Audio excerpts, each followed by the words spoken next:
Hey everyone, my name is Linda Bentley. Hi, my name is Calvin J. Bentley II. So we're doing this video basically to share our testimony, our journey, and how the Lord miraculously healed my husband, Cal. It's kind of over some years, but I'll try to make this as condensed as possible. Really, it really began in the very end of 2019, like the last few days of December 2019. My husband was feeling not good at all. He was feeling really bad. And the very beginning of 2020, like January, the first couple of days of January, I remember getting a call from his job and they said, you need to come pick him up. And I came to pick him up. I mean, two people, one on each side, had to carry him to the car. He looked in agony. And we went to the doctor, and we live in a smaller town in Georgia, and they were not able to really help, and they transferred him to Savannah Memorial Hospital in Savannah, Georgia, and it ended up being a gallbladder removal surgery. And a lot of people were like, no big deal. We know a lot of people who had gallbladder surgery, and they were telling us, right, like, I should be okay. that you should be okay, and it's no big deal. And so he recovered for a few weeks. We went on a cruise for my birthday, and everything was fine. Like, you felt great. Everything was fine. So we went about living our lives. They did tell us at the hospital in Savannah that there was a small little blood clot in his, backing up. The gallbladder surgery had to be revisited because one morning we were eating breakfast together, and I looked at his eyes and I was like, your eyes are yellow. And we had to do a follow-up appointment anyway in Savannah to follow up. And when we got there, the doctor saw my husband's eyes and he was like, I'm going to admit you right now. And it turns out he had blood clots, that they had to do an endoscopy or something and suck out the blood clots, and he was fine. So we went on the cruise. Everything was fine. We were told that there was a small blood clot in his portal vein of his liver that would probably just go away. It was teeny tiny, wasn't obstructing anything, no big deal. My husband shaking his head. Will go away. Yeah, they typically, I guess, it would go away, but in my husband's case, it did not go away. So in September of 2021, I know he had some digestion issues, and one day it was one night, he looked at himself in the mirror, and what did you ask me? Is my stomach getting big to you? I looked and I said, no, I don't think so. Then he was in a lot of pain, like a lot of pain.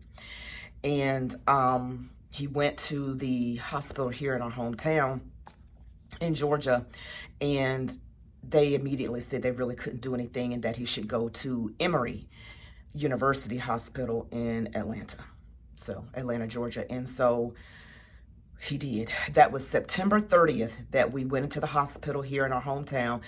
And then like October 2nd, he was transferred to the hospital in Atlanta, Emory. At first they were saying they didn't know if they would be able to get him in, but we have a doctor friend of ours, and she helped with the transfer, and he was brought in very early Saturday morning, like about 4 o'clock in the morning. And it was bad because he was throwing up bile, green fluid, constantly. He couldn't really eat. They eventually tried to feed him, but he would throw it back up. He was in pain. It was awful, and I didn't really know what to think. He was feeling so bad, like he was in so much pain. And initially the doctors in our hometown were like, what did they say? It was like hernia or something, or something something that it was not. And it just ended up being, after they ran tests at the Emory Hospital in Atlanta, that it was a mesenteric vein thrombosis, which is not good. The mesenteric vein feeds fluid and nutrients, I can't talk, nutrients to your small intestine. And it was completely blocked off in his case. I mean, he had a blood clot of all blood clots. I mean, it was completely blocked off. And the doctors told me it was so blocked off, it was hard as concrete. Nothing could get past there. His stomach was getting bigger like he thought it was, because digestion was backed up into his abdomen because it couldn't go down like it was supposed to. So how long did you go without food? 4.5 months. No food, no water. No food, nothing by mouth. He had to be fed intravenously through, they call it TPN. They gave him fluids and nutrients, through his neck, through a port in his neck. He lost 50 pounds. I remember one night when he first got into the hospital in Atlanta, they said his heart rate was high. I got a call that very night. I think they had you in a regular room or no? No. It was ICU. It was emergency room. It was the ER. But then you called and you were screaming and you were saying, they're taking me to ICU. They're taking me to ICU. My heart rate's in the 160s. I was shaking. Our youngest daughter, Sierra, she was like, Mom, you're shaking. I was shaking. He was just so dramatic at the time. I know he couldn't help it. And we didn't really know fully what was going on that day until later when they told us it was the mesenteric vein thrombosis, which is basically, thrombosis just means a clot, a blood clot. And his clot was long and wide and thick and like concrete. And the only way to treat it was through blood thinners. And he couldn't tolerate the blood thinner. What happened when you took the blood thinner? Threw it up. He threw up blood. And the doctors were telling me, he had all kinds of doctors. He had, the liver team, kidney team, the hematology team, all the teams all the teams. And they said he has to tolerate the blood thinner. That's the only way, this is going to work. They even told us we don't know what to do. We are stuck between a rock and a hard place. That's what they said. And I'm going back and forth because we have a special needs daughter. And then, it was just so much stress. And I had to get her online for school so I could be there with him, because otherwise I would be rushing back home and get my daughter from school. We live in another town, which is about an hour and a half away from the hospital in Atlanta. So I wanted to be there. I'm the main point of contact, of course, and I was asking doctors all these questions, and they showed me what it was, the mesenteric vein thrombosis. They drew a picture of it, and they just colored it in like his vein is just completely blocked off. So the doctors were saying that your body can create what they call collateral veins, right? Which are additional veins that will allow blood flow and nutrients to get past the clot.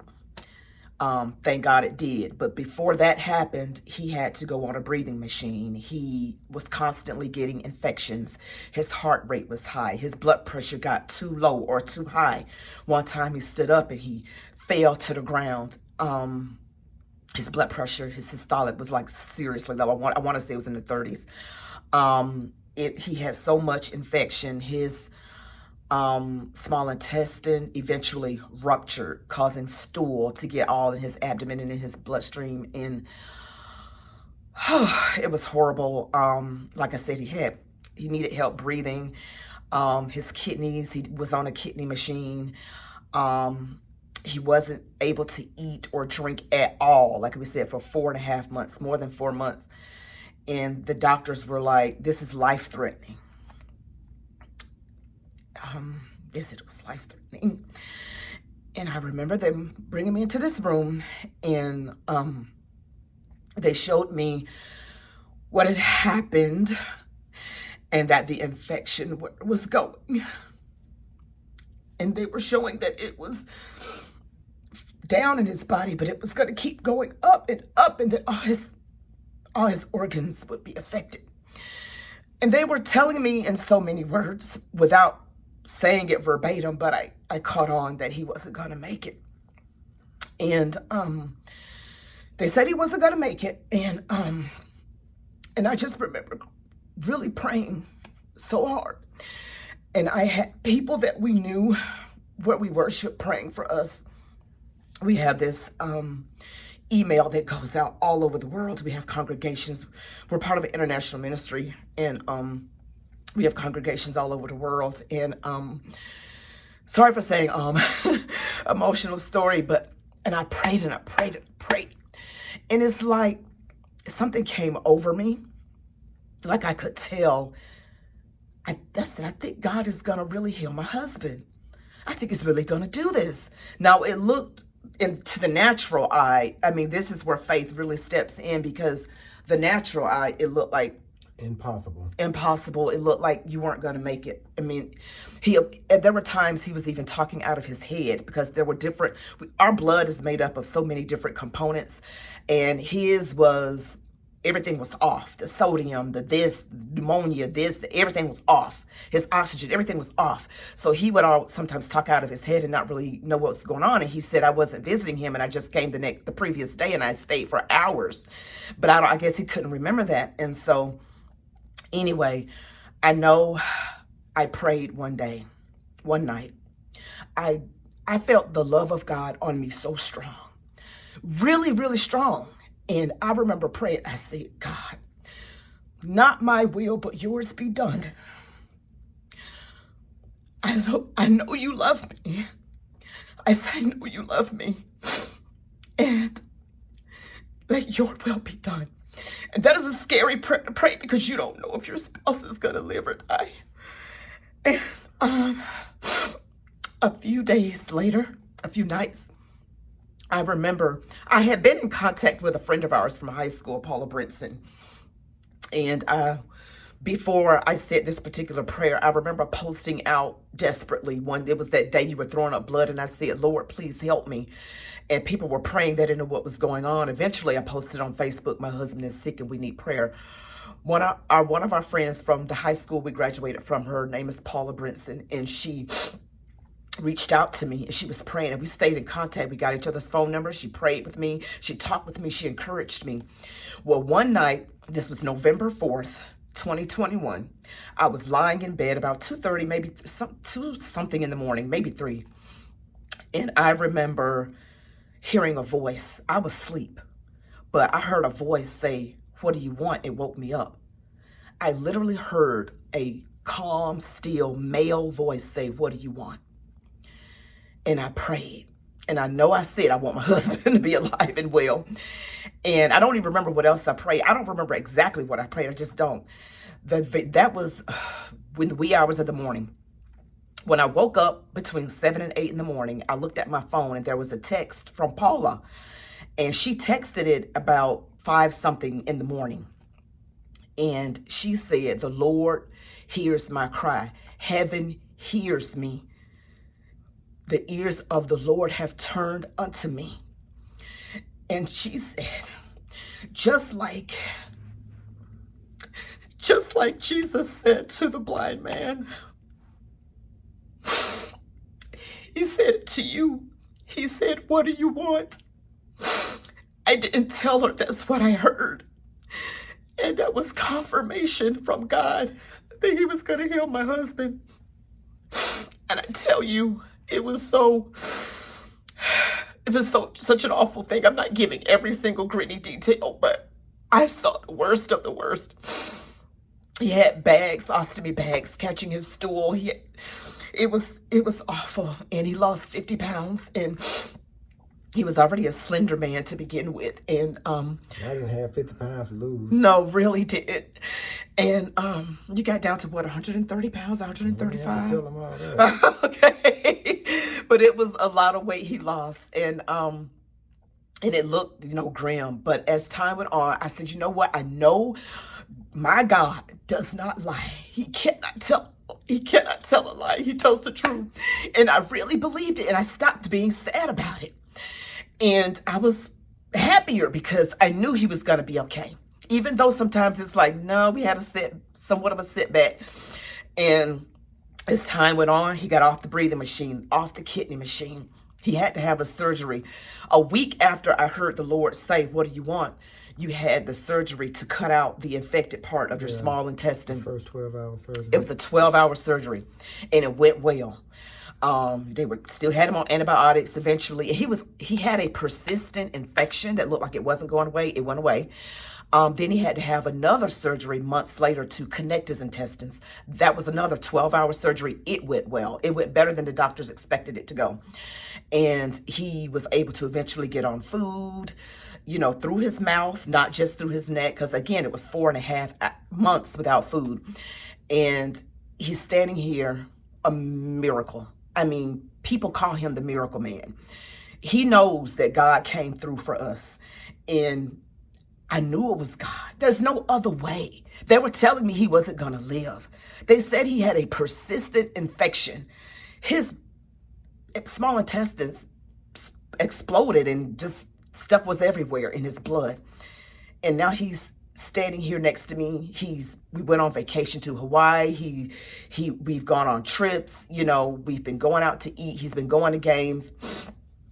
And he's standing right here next to me. So that is our testimony of how God delivered us. And I hope it inspires you that no matter how hard things look, God is still God. And he has the final say. And the second testimony, I wake up at 1:30 in the morning, throwing up blood, tapping her and say, "Hey, come here."